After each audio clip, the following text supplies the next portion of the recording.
Bismillahirrahmanirrahim.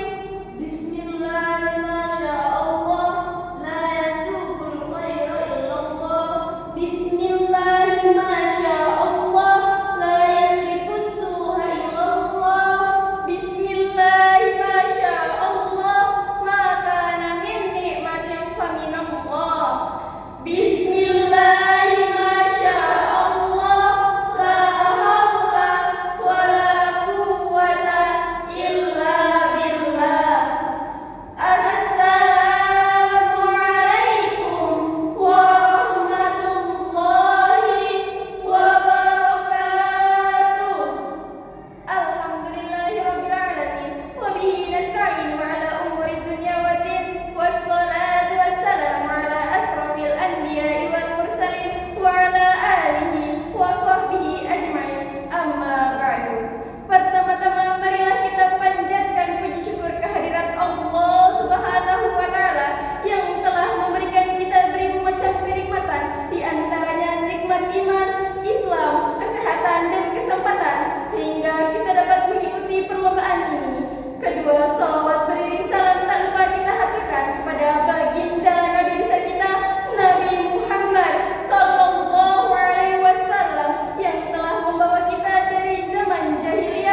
demikian, kita tidak hanya dituntut untuk mencetak sarjana-sarjana yang pintar, teknokrat-teknokrat yang brilian, politikus-politikus yang handal, tapi kita juga dituntut untuk mencetak remaja dan pemuda yang beriman dan berakhlak mulia, penuh tekad serta mental yang kuat. Mental adalah modal utama untuk mencapai suatu kejayaan.